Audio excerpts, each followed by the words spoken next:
¿Cansado de la desinformación en salud? ¿Confundido por tantos mitos? Aquí en Hablemos Claro con la doctora Diana, la salud deja de ser un misterio para convertirse en un tema que todos podemos comprender. Prepárate para interactuar con los especialistas más destacados, sin tecnicismos y hablando claro sobre todo lo que importa para tu bienestar.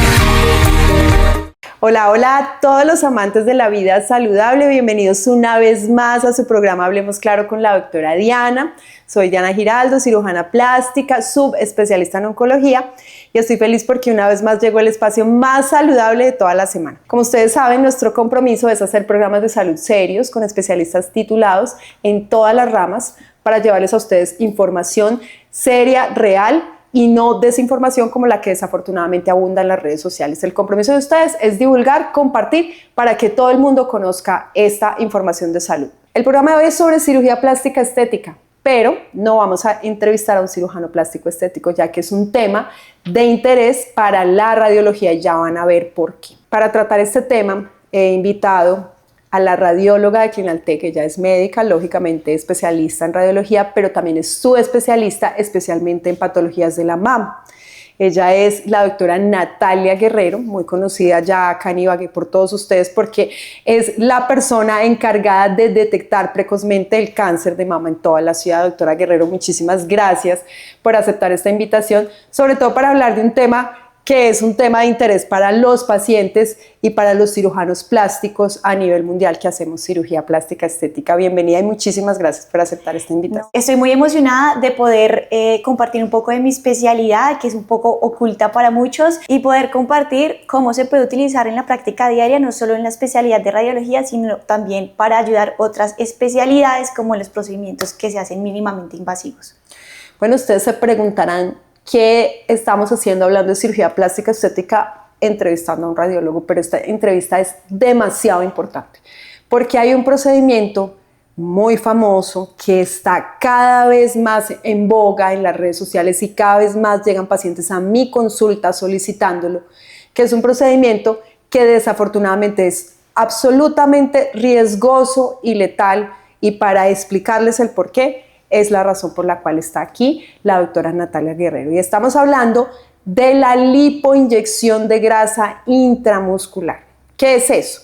Es colocar grasa dentro de los músculos para que parezcamos atléticos, para que nuestros abdominales se vean musculosos, nuestros brazos, nuestra espalda, para que parezcamos con años de gimnasio. Y es un procedimiento que lógicamente genera unos resultados muy bonitos, pero los riesgos son enormes y ustedes se preguntarán, ¿y por qué la radióloga va a hablar de los riesgos? Porque resulta que el procedimiento se promociona y se hace con ecografía, es decir, el uso del ecógrafo durante el procedimiento, y la teoría de los cirujanos plásticos que practican y divulgan este procedimiento, tanto en redes sociales como en los congresos a nivel mundial, dicen que con el uso del ecógrafo se minimiza o que se reduce prácticamente a 100% el riesgo de inyectar grasa dentro de los músculos, y que por eso es necesario el uso del ecógrafo, y por eso esta tecnología, además de ser hermosa, es muy segura. Pero vamos a ver qué tan cierto es. Entonces, doctora Natalia, lo primero que vamos a hablar, lógicamente como radióloga, intervencionista, ecografista, ella tiene que saber muchísimo de anatomía. Y tiene que saber la localización de todos los músculos y de todas las arterias y venas que acompañan los músculos dentro del cuerpo. Entonces yo pienso que lo primero es decirle a los oyentes por qué es tan peligroso inyectar grasa dentro de los músculos. Bueno, realmente cualquier procedimiento médico, hasta una venopunción, que es lo que más utilizamos pues, para los exámenes de sangre, puede tener complicaciones, que pueden ser complicaciones mínimas, hasta complicaciones muy graves. ¿Qué pasa en el músculo? El músculo es una estructura que está muy vascularizada, tiene muchas capilares, estructuras arteriales y también venosas. Cualquiera de estas dos estructuras pueden ser lesionadas durante una intervención. ¿Y qué pasa con la inyección grasa? Si llegamos a lesionar un vaso y esta grasa entra al vaso, podemos tener complicaciones muy serias, ya que todo es un sistema, es una red vascular que se comunica con el corazón, con los pulmones, entonces la sangre circula, y al circular podemos tener no solo complicaciones locales, sino también complicaciones sistémicas que pueden terminar en cosas muy graves como la muerte. Bueno, doctora, yo creo que los oyentes deben tener una inquietud y es cuando los cirujanos proponen inyectar grasa debajo de la piel, es decir, cuando hablan de lipoinyección grasa en el glúteo y cuando se van para el músculo, ¿cuál es la diferencia? ¿Por qué inyectarla debajo de la piel, o sea, en el espacio que nosotros hablamos como espacio subcutáneo, no es riesgoso o no es tan riesgoso como hacerlo dentro del músculo? Porque el espacio subcutáneo también tiene vasos. Sí, pero no tiene vasos de este calibre que sí pueden tener las estructuras musculares. Además, cuando estamos hablando de un tejido graso, todavía estamos hablando de capas superficiales, es una capa que está inmediatamente debajo de la piel. El músculo, si bien sigue siendo tejido blando, está más profundo y está más cercano de otras estructuras. Por ejemplo, si hablamos del tema del pectoral, estamos muy cerca de estructuras como el pulmón. ¿Sí? Bueno, aquí tocas otro punto muy importante. Entonces, claro, cuando el cirujano entra hasta antes del músculo e inyecta la grasa en esta zona, de pronto los resultados no van a ser los de la lipoinyección grasa intramuscular, porque definitivamente hay que decirlo, la lipoinyección grasa intramuscular genera volumen y genera la forma de los músculos, genera una anatomía de físico-culturista espectacular, pero hay que penetrar la fascia del músculo con la cánula. Ahí ya se está rompiendo una estructura profunda y hay que inyectar la grasa siempre al lado de unas estructuras, como decía la doctora Natalia, vasculares muy gruesas. Ahí el riesgo de que se lesione y de que entre la grasa es muy alto y esto puede ocasionar, como decía la doctora, una embolia grasa y la muerte inminente de estos pacientes. Doctora, pero entonces si el vaso se lesiona, es decir, como dices tú, en cualquier procedimiento tú puedes lesionar, pero uno se aleja del vaso lesionado, inyecta la grasa lejos, ¿igual esta grasa puede entrar dentro de este vaso? Pues realmente sí, puede entrar, o sea, si entra a cualquier vaso, puede producir una complicación como un embolismo graso. O sea, que se vaya a los pulmones, esto puede pasar porque, como mencioné, esto es una red capilar. Sí, entre más grande el vaso lesionado, sí vamos a tener un mayor riesgo de que nos pase esta complicación. Pero incluso si lesionando una estructura muy pequeñita, podemos tener el paso de la grasa hacia la circulación. Y es que hay que decir también que siempre que nosotros ponemos grasa, así sea en el espacio subcutáneo y que estén los capilares, es muy probable que entren microémbolos de grasa, pero entre más pequeño el vaso y más pequeño el émbolo para caber en ese vaso, pues menos el riesgo de que esta microembolia sea letal. Entonces, entre más profundos, pues lógicamente más riesgo de mortalidad. Sí, y por ejemplo aquí cabe resaltar que esto no es una complicación únicamente de procedimientos estéticos, hay cosas que son accidentes realmente que pueden pasar, pero es para que vean que puede pasar en cualquier situación. Por ejemplo, una fractura de un hueso grande como un húmero o un fémur puede hacer que partículas grasas pasen a la circulación, lleguen al corazón y de nuevo tengamos un riesgo pues como de falla ventilatoria o una falla cardiovascular. Bueno, doctora, me haces acordar de una experiencia que tuve cuando estaba en el rural. Yo rotaba con el ortopedista y estábamos entrando a cirugía. El paciente llevaba algunos días hospitalizado y en el momento en el que entramos a cirugía estaba fracturado. Se destapó el vendaje y la saturación del equipo. El anestesiólogo inmediatamente creó la alerta porque se bajó, pero volvió y se normalizó. Entonces continuaron el procedimiento y al momento el paciente falleció. Y esto fue precisamente por lo que tú estás contando, la grasa de la médula, o sea, la parte interna del huesito, la que llamamos el tuétano, cuando comemos la carnita, eso suelta grasa, esa grasa se mete por las arterias y es un procedimiento relativamente frecuente y es una causa de embolia grasa letal relativamente frecuente en cirugía ortopédica. Sí, en cirugía ortopédica, de hecho, creo que es como la complicación que se presenta sobre todo en este tipo de cirugías. Bueno, doctora Natalia, pero entonces, ¿qué tiene que ver la radiología en este tema? ¿Es verdad que con el uso de la ecografía se puede prevenir 100% la inyección de grasa intravascular cuando hacemos esta lipoinyección intramuscular? No, si bien la ecografía aporta precisión y seguridad para el médico y también para el paciente, no disminuye 100% los riesgos. Bueno, doctora, voy a decir algo que yo creo que algunos colegas y sobre todo los que hacen este procedimiento y algunos radiólogos que son los que dictan estos cursos de ecografía para los cirujanos plásticos me van a matar, pero es mi opinión, participo en muchos debates a nivel internacional sobre este tema que es mi gran preocupación. Y realmente yo no estoy de acuerdo con estos cursos express de ecografía para cirujanos plásticos, específicamente cuando se utiliza para la inyección intramuscular. Ahora, cuando se utiliza para saber los planos, saber si estamos haciendo liposucción en la grasa y no estamos perforando músculo, o para drenar un seroma, me parece perfecto, porque nosotros los cirujanos plásticos estamos en capacidad de hacerlo, pero es que nosotros no somos radiólogos.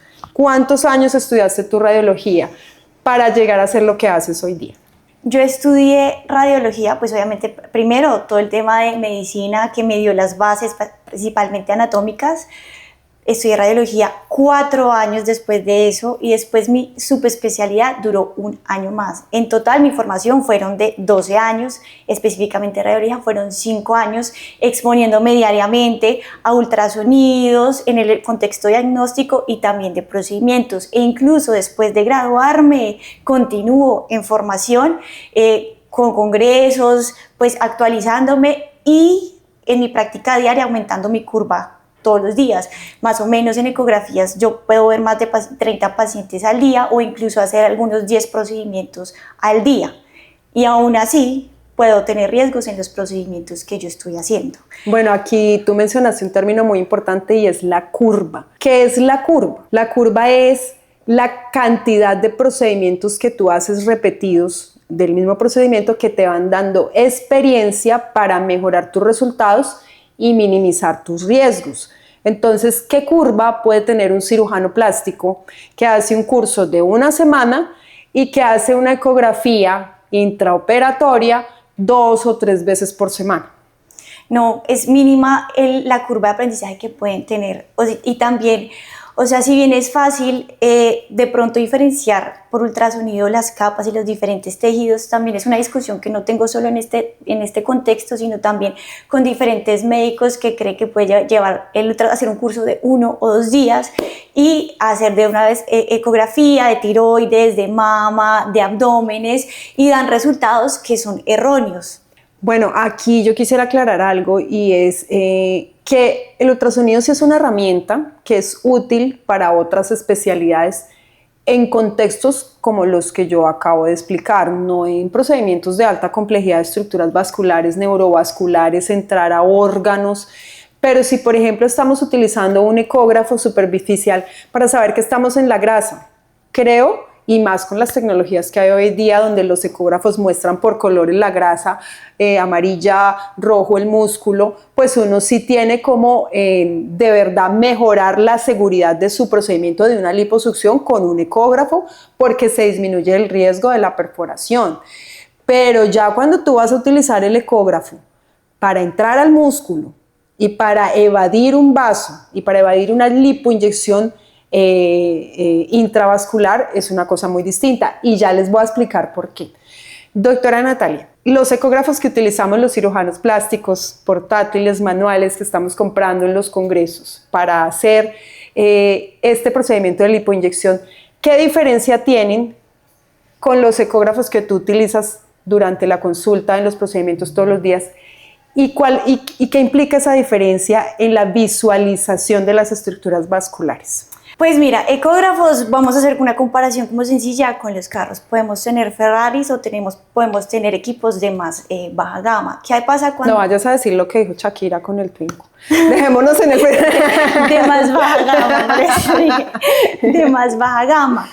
En el caso de los ecógrafos específicamente, cuando vamos disminuyendo esta gama, vamos sacrificando ciertas características que son esenciales en el ultrasonido. Por ejemplo, un buen equipo de ultrasonido debe tener, por ejemplo, una buena resolución espacial, que es lo que me debe permitir a mí diferenciar adecuadamente las estructuras. Él me da una imagen en la que yo pueda decir esto es grasa, esto es músculo, esto es hueso, ¿cierto? También me debe dar un buen contraste para que estas imágenes, porque hay muchas cosas que pueden tener una ecogenicidad similar. Cuando hablamos de ecogenicidad es un poco el color de las estructuras, entonces el músculo me puede parecer muy similar a la grasa.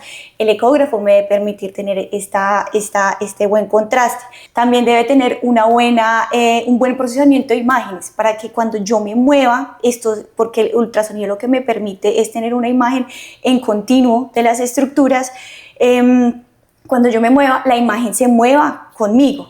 en cambio no tenga no tenga una imagen retrasada, que también pues me puede llevar a cometer errores durante el procedimiento, y también la ecografía es muy operador dependiente.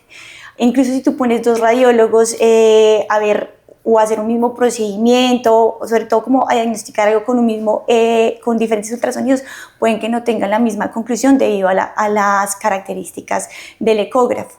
Entonces, cuando tú compras un ecógrafo portátil, por lo general estás sacrificando ciertas de estas características para poder hacerlo más portátil o más compacto y más fácil de utilizar en cualquier escenario.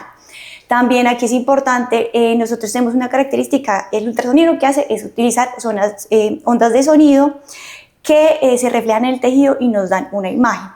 A mayor frecuencia de estas ondas de sonido yo tengo una mejor resolución, pero pierdo profundidad. Y pasa lo contrario, cuando yo tengo menos ondas de sonido, menor frecuencia, yo tengo mayor profundidad, pero pierdo resolución. Entonces, y no todos los transductores, el ecógrafo por lo general tiene varios transductores, no todos los transductores tienen las mismas frecuencias.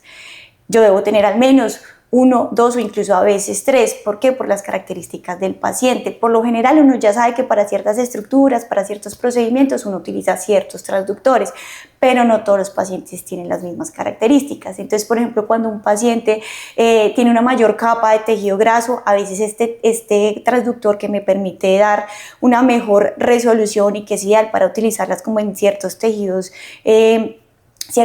blandos, como por ejemplo hacer ecografías de tejidos blandos tipo ver piel, tejido celular subcutáneo, músculo, no pueden llegar a este capa de profundidad y me toca cambiar a una menor frecuencia. Y aquí también me eleva el grado de dificultad porque yo debo ser capaz de también ver estas imágenes con esta menor resolución, que pues es algo que tú has estudiado en tu tiempo de radiología. Es interesante lo que nos estás diciendo, y eso explica una vez más por qué un ecógrafo portátil, que es una única resolución, una única profundidad, una única frecuencia, pues no nos va a servir en todos los tipos de pacientes. Y te quería preguntar, estos ecógrafos para visualizar estructuras vasculares, ¿qué tal son? Los ecógrafos portátiles, o sea, por ejemplo, de que tú la ves, la puedes ver, ¿sí? Pero aquí también hay otra característica, que es que los ecógrafos tienen el Doppler. El Doppler lo que me permite ver es de manera más precisa las estructuras vasculares, porque me indican que hay flujo sanguíneo. Entonces lo que yo veo aquí me lo van a poner de cierto color y también con cierto movimiento, si es venas, si es arterias. A veces los ecógrafos portátiles no tienen esta especificación por lo mismo, porque como se necesita un equipo más pequeño para ser portátil, es una de las características que se queda perdida en este proceso. Bueno, ¿y si tiene Doppler? Si tiene Doppler, ¿qué tal es el Doppler de un portátil comparado con un equipo Ferrari de ecografía? Se pierde mucha resolución y se pierde mucha precisión. A veces no voy a poder identificar ni siquiera bien el vaso, no lo voy a poder ver y no voy a poder diferenciar si se trata de una vena o si se trata, por ejemplo, de una arteria. Bueno, importante lo que está diciendo la doctora. Y hay un punto más importante aún en estos cursos de ecografía que uno ve cuando uno va, por ejemplo, a intentar drenar un seroma con un ecógrafo. Que uno tiene que estar utilizando el ecógrafo y además haciendo el procedimiento. Entonces, eso también requiere curva. Háblanos un poquito más del tema. Claro, poder visualizar una aguja mientras estás haciendo la ecografía, pero estás viendo una pantalla en la que tú estás recibiendo una imagen 2D de unas estructuras que no son 2D sino 3D, requiere una curva de aprendizaje que muchas veces incluso para los radiólogos es difícil. Tengo compañeros que a pesar de sus 4 años de experiencia en radiología no hacen procedimientos porque no se sienten con la seguridad ni con la confianza de ver la aguja. Tú tienes siempre que mantener una posición como de 45 grados que esté perpendicular al transductor para poder ver la aguja. la punta, pues sobre todo la aguja, tú lo que quieres ver es la punta, porque con la punta es lo que puedes lesionar, y no es fácil, porque muchas veces se te puede desviar sin tú darte cuenta, ¿sí? Porque estás mirando la pantalla y dices no veo, o crees que estás viendo la aguja y realmente la aguja la tienes atrás y estás con el transductor viendo hacia adelante. Tienes que generar como una memoria, vamos a decir, muscular, o una capacidad, es como una destreza, así que como, se adquiere solamente con el tiempo, con la experiencia. que se adquiere, exacto, con la práctica, con la experiencia. Bueno, y estamos hablando con la radióloga que se encarga de hacer biopsias en las mamas de pacientes incluso que tienen implantes, pacientes a las que les hicimos reconstrucciones, y que logra evadir la lesión de los implantes y demás, porque es la persona que más tiene experiencia en el tema y nos está diciendo que es difícil y que hay riesgo de perforar y que hay riesgo de lesión. Doctora, y hablando un poco de cifras, en manos experimentadas como las tuyas, con tecnología como la que se maneja acá en Clinaltec, que todos sabemos que es tecnología de punta, que son los Ferraris que estamos hablando, ¿qué riesgo de complicaciones tienes tú como radióloga intervencionista de perforar estructuras que no querías perforar? Pues realmente mi riesgo de complicación es muy bajo, pero aquí tenemos que hablar de qué tipo de complicaciones. Hay complicaciones que son menos graves, por ejemplo, como un hematoma, y en el riesgo del hematoma no puedo tener hasta un 10% de riesgo. ¿Por qué? Porque lo que estaba biopsiando sangró, o porque un vasito que estaba muy cerca de esta estructura sangró y me generó un hematoma. Eso es una complicación menor, pero las que son realmente mayores son muy bajas, porque tengo la experiencia, porque tengo la formación y puedo tener, o sea, mi tasa de complicaciones serias graves es menor del 1%. Bueno, doctora, yo te voy a hacer una pregunta un poco compleja. Si tú fueras cirujana plástica, con los conocimientos de radiología que tienes, con los equipos que se manejan acá, con la curva y la experiencia que tienes, pero en una realidad paralela fueras cirujana plástica, ¿tú harías lipoinyección intramuscular de grasa? No, yo no le recomendaría, porque existe el riesgo, es un riesgo pues que se disminuye con el uso de la tecnología, sin embargo no es inexistente, y por tanto yo no lo recomendaría porque puede resultar en una complicación muy, muy seria. Bueno, entonces esta es la respuesta de una radióloga experta que, si fuera cirujana plástica con sus conocimientos y con la tecnología con la que se cuenta acá en la clínica, no haría lipoinyección intramuscular porque aún en sus manos considera que es riesgoso. Llega la consulta con el experto, un espacio para resolver dudas sobre tu salud con los especialistas. Bueno, como cada semana llegó la hora en la que los oyentes y las personas que nos están viendo tienen la oportunidad de hacer sus preguntas en vivo a nuestro especialista experto, en este caso la doctora Natalia Guerrero. Tenemos algunas preguntas, no olviden escribirnos a nuestras redes sociales, en Instagram y Facebook, @DianaGiraldoMD, y en TikTok y YouTube, @doctora Diana Giraldo MD. Tenemos a María Fernanda en Instagram que dice: la grasa que se coloca se pierde con el tiempo a pesar que esté en el sitio adecuado. Bueno, doctora, esto es una pregunta para mí, pero sí, no sé. Bueno, la grasa realmente depende de cómo se extraiga y de cómo se prepare. A veces se utiliza tecnología como el láser, que quema y mata las células grasas. Entonces esta tecnología pues hace que cuando se vuelva a poner pues es aceite muerto, entonces obviamente se va a reabsorber. Y otro aspecto importante para la colocación de la grasa es el tiempo que dura la grasa fuera del cuerpo. Tiene que ser muy rápido porque esto es un tejido vivo que está en tiempo de isquemia, tiene que entrar rápidamente a la zona receptora para sobrevivir, como cualquier injerto que se saca de un lado y se coloca en otro. Pero ojo, estamos hablando de la lipoinyección de grasa subcutánea.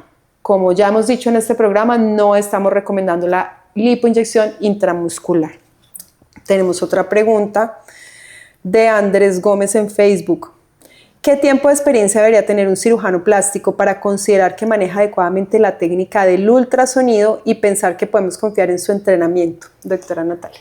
Yo pienso que debería hacer el entrenamiento entonces de un radiólogo, debería estudiar sus 4 años de radiología, adicionalmente a ser cirujano plástico, para decir que tiene una buena curva de entrenamiento. Un curso de un par de días, de un par de semanas no es suficiente. Bueno, y eso que nos acabas de decir que ni siquiera un radiólogo experimentado debería correr el riesgo, porque es que no estamos hablando de un tema de salud. Es que en el caso de la doctora Natalia Guerrero, pues ella hace procedimientos con riesgo en pacientes enfermos, en los cuales el diagnóstico o el tratamiento que ella ofrece es necesario para mejorar el estado de salud del paciente. Pero en este caso estamos hablando de procedimientos estéticos. No es necesario y no vale la pena desde ningún punto de vista correr este riesgo. Sí, para la inyección intramuscular no estoy de acuerdo. A lo que me refiero es que si un cirujano plástico quisiera utilizar el ultrasonido en algo de su práctica, por lo menos debería ser un radiólogo también. Bueno, aquí Carolina Rojas en Instagram hace una pregunta que dice: ¿son realmente tan sorprendentes los resultados de la inyección de grasa en el músculo para tomar el riesgo? Yo pienso que no. Pienso que tener un riesgo de muerte tan tangible después de un procedimiento no vale la pena. Y realmente, independiente de qué tan sorprendentes sean, pues estamos hablando de la vida. Entonces, pues es un riesgo que realmente no vale la pena correr y, como bien tú lo dices, es muy tangible, es un riesgo supremamente alto como para correrlo. Pero sí, desafortunadamente son esos sorprendentes resultados que muestran en las redes sociales y en los congresos los que llevan a que los pacientes corran estos riesgos. Y también sucede algo muy triste, y es que obviamente ningún cirujano plástico que lo haga va a salir en las redes sociales a contar que se le murió un paciente, que se le murió otro, que a un amigo se le murió. Todos los muertos, y lo puedo decir abiertamente, de estos cirujanos plásticos se tapan, porque son cirujanos de redes sociales, de congresos, de eventos a nivel mundial, que viven de esto y que desafortunadamente no van a salir a decir los riesgos. Y a mí, como cirujana plástica y como epidemióloga, puedo decir que me parece inaudito que un procedimiento se venda como un procedimiento sin riesgos. Todos los procedimientos tienen riesgos y los venden así, lo cual a mí no me parece ético, y creo que los pacientes deben conocer esto, y me parece importante que lo conozcan de manos de una radióloga intervencionista experimentada que les está diciendo las cosas como son para que las personas no corran este tipo de riesgos. Sí, es cierto, porque yo he tenido pacientes que se han sometido a diferentes procedimientos estéticos, no hablando pues de inyección intramuscular, pero algunos me han dicho, es que a mí no me dijeron los riesgos, a mí no me dijeron que esto podía pasar. Entonces también es importante que ustedes sepan que pueden pasar cosas y que las pregunten. Bueno, aquí hay una pregunta importante de Juliana Pérez en TikTok. ¿Qué otras complicaciones puedo tener como paciente al realizar mi inyección de grasa en el músculo? Pues la complicación más frecuente, un hematoma. También puede haber, no deseada, pero una infección. Podemos tener zonas de necrosis grasa, que es que en estas partes donde la grasa, por ejemplo, no pegue, no se reabsorba tampoco, sino que quede como tejido residual y se calcifique, y en algunas ocasiones estas necrosis grasas pueden doler. Y bueno, yo te voy a decir una supremamente importante. El músculo es el órgano más importante para el metabolismo del cuerpo. ¿Ustedes han oído hablar del famoso hígado graso? Pues resulta que existe una enfermedad que se llama músculo graso. Y es una enfermedad que le da a los obesos. No sé si ustedes alguna vez han comido carne con grasita entreverada.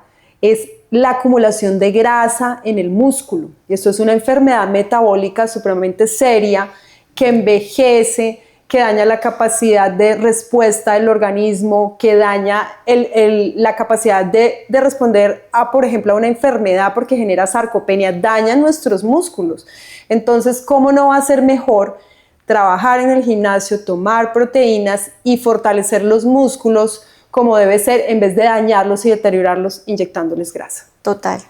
Creo que hay soluciones que de pronto no son tan rápidas, pero son mucho más eficaces y con resultados a más largo tiempo, con menores riesgos. Bueno, acá Juan Camilo pregunta, a propósito de lo que acabas de decir, me gustaría saber si aparte de la grasa se puede inyectar otra sustancia para mejorar los resultados de la cirugía sin que sea malo para mi organismo. Bueno, realmente la grasa es el tejido que se debe inyectar cuando queremos ganar volumen, sobre todo en cirugía, porque es nuestro propio tejido, es decir, estamos haciendo un autotransplante, estamos sacando un tejido de nuestro cuerpo y lo estamos inyectando en nuestro cuerpo en vez de ponernos algo extraño, entonces siempre va a ser mucho mejor. pero lo que estamos diciendo en este momento es el plano y la localización de esta inyección. Es decir, no estamos de acuerdo con la inyección dentro del músculo. Bueno, pero hay algo que se me ocurre acá y que creo que es importante decirle a los oyentes en este momento, y es que muchas personas acuden a estos cirujanos plásticos sin saber que les van a inyectar la grasa en el músculo. Ellos hablan de un procedimiento que les dan diferentes nombres de alta definición y bueno, unos nombres que son bastante bonitos y llamativos en redes sociales, pero las personas, muchas, están lejos de saber que para obtener estos resultados están inyectando la grasa en los músculos, están corriendo los riesgos que estamos hablando aquí, ¿no es así?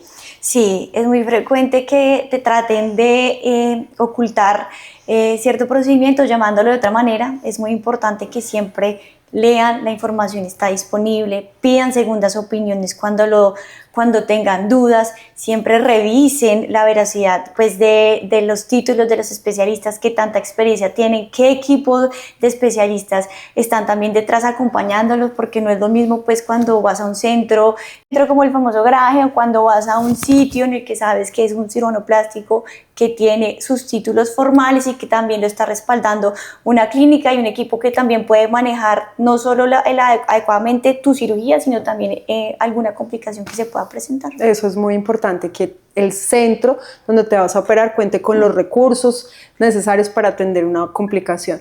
Doctora, pero aquí tengo que decirte algo muy triste, y es que no es solamente en estos garajes donde hacen este tipo de procedimientos. Desafortunadamente muchos cirujanos plásticos titulados y estéticos lo hacen, y es ahí, no estoy hablando solo de mis colegas, estoy hablando de todas las especialidades médicas. Siempre hay médicos responsables y siempre hay médicos que no lo son. Entonces ahí es donde es importante que ustedes como pacientes sepan y estén informados para que no corran este tipo de riesgos. Sí, hoy en día la información está disponible muy fácil en redes, en ChatGPT. Lo importante es hacer la búsqueda y no quedarse con lo que alguien te diga. A continuación exploraremos la vida y las pasiones de quienes cuidan de nosotros en Más Allá de la Bata Blanca. Bueno, y aquí hemos llegado a la sección en la cual vamos a conocer un poquito más de ti como ser humano. Y como médico que ejerce y pues tiene sus miedos, sus preocupaciones y sus anécdotas respecto a este tema, ¿qué anécdota de pronto has vivido que nos quieras contar? Pues afortunadamente yo no he tenido ninguna complicación seria, pero realmente un profesor mío tenía una frase que decía que el que chuza se le puede complicar. Entonces me acuerdo mucho de un profesor que estaba haciendo un procedimiento, un profesor con muchos años de experiencia, estaba haciendo un procedimiento y lesionó el vaso con uno de los materiales que estaba utilizando. Desafortunadamente era una arteria y la paciente pues perdió prácticamente toda la volemia y terminó en la muerte de esta paciente. Obviamente era un procedimiento digamos menor que no requería ni siquiera un tiempo de hospitalización, y pues terminar en la muerte pues fue también todo un tema con la familia, y también pues me acuerdo mucho la afectación en la parte psicológica que tuvo para mi profesor. Claro, porque es que siempre está, lógicamente, la primera víctima es el paciente, la segunda víctima es la familia, pero los médicos que viven esta complicación y que les puede pasar, como estás diciendo tú, era un profesor con muchísima experiencia y aún así tuvo una complicación, es la tercera víctima. Y los médicos sufrimos mucho cuando algo se nos complica o cuando algo no sale como queremos, a pesar de que hacemos todo de la mejor manera, estudiamos y nos preparamos. Esto es algo muy difícil. Sí, y no dormimos pensando en esto y nos quita el sueño y puede ser bastante emocional para nosotros también tener algún tipo de complicación. Es lo que uno menos quiere. Tips de belleza y equilibrio con la doctora Diana. Un espacio en donde exploramos la perfecta sincronía entre lo estético y lo saludable. Bueno, y seguimos en la sección de tips de belleza y equilibrio, y pues obviamente yo creo que todo el mundo quiere saber primero los tips para tener ese pelo tan divino, que vamos a aprovechar este espacio para que nos cuentes todos tus secretos y cuáles son los productos que usas. Y también, importante que la doctora, hablando del tema de sarcopenia, de inyección intramuscular y de cuerpos atléticos, nos cuente cómo entrena y cómo hace para tener esos músculos tan bonitos, ese cuerpo tan bonito que tiene. Gracias. Pues para el pelo ha sido una lucha. Al principio yo pasé mucho tiempo siendo lisa, haciéndome queratinas, y fue a perder el pelo a raíz de la queratina, pero se me caía, o sea, yo me pasaba y pues más o menos podríamos pensar que me están haciendo una quimioterapia porque se me caía el pelo, entonces íbamos a descansar. Y empecé a ver, poco a poco a apreciar lo bonito que era el pelo crespo. Obviamente yo creo que esto fue un proceso por ahí de 1 o 2 años. También mientras me crecía, se me iba pasando la queratina, aprendí a reconocer los productos esenciales que yo necesitaba para mi pelo, porque también a las crespas siempre nos dicen como, no, utiliza este método y este es el que te va a funcionar. No, tu tipo de pelo no siempre es el mismo que la otra persona. Entonces esto es un poco de fallo y error, pero básicamente lo que a mí me funciona, lo que me mantiene el pelo es el gel y el mousse. Esos son como los que no me pueden faltar nunca en la rutina del pelo. Y pues ejercicio, yo soy fanática del ejercicio, siempre he hecho deporte y últimamente pues ya lo que estoy enfocada es en el gimnasio, principalmente para no perder mi músculo y tampoco perder la densidad ósea, porque pues a medida que nosotros las mujeres vamos avanzando en edad también somos más propensas a perder masa muscular y a perder la densidad ósea. Entonces me enfoco mucho en entrenar pesas y en entrenar al menos unas 5 veces a la semana. Yo hago un día de cardio y hago 2 días de tren superior y 2 días de tren inferior. Bueno, desafortunadamente hemos llegado al final de este programa, doctora. De verdad te agradezco muchísimo que me hayas acompañado en este espacio, porque para mí era muy importante decirle esto a los oyentes. Es un mensaje que me preocupa mucho, y que lo que hago a través de los eventos científicos, de los congresos y de mi gestión en seguridad de paciente no es tan importante si los pacientes no están informados. Entonces, el mensaje que les quiero dar a todos es que es importante la tecnología, sí, es importante el entrenamiento, sí, pero lo más importante es que ustedes sepan qué procedimiento le están haciendo, conozcan exactamente los riesgos, conozcan exactamente el entrenamiento del cirujano, qué está utilizando en su cirugía. No se dejen engañar, infórmense muy bien, porque si bien los resultados pueden llegar a ser muy bonitos, pues en ese proceso pueden llegar a perder la vida, que es lo más valioso que tenemos. Sí, muchas gracias por la invitación y espero que este mensaje llegue a muchos oyentes y salve vidas. Bueno, listo. Recuerden que el mejor procedimiento no es aquel que promete riesgo cero, sino aquel en el cual se informa muy bien lo que se va a hacer para que el paciente tome una decisión consciente e informada. Los espero en el próximo episodio. Por favor, compartan este video, que es muy importante, como dice la doctora Guerrero, para salvar vidas. Está en nuestro podcast de YouTube, Hablemos Claro con la doctora Diana, y lo veremos en El Irreverente y en Bésame Radio. Hasta la próxima. Para interactuar con los especialistas más destacados, sin tecnicismos y hablando claro sobre todo lo que importa para tu bienestar.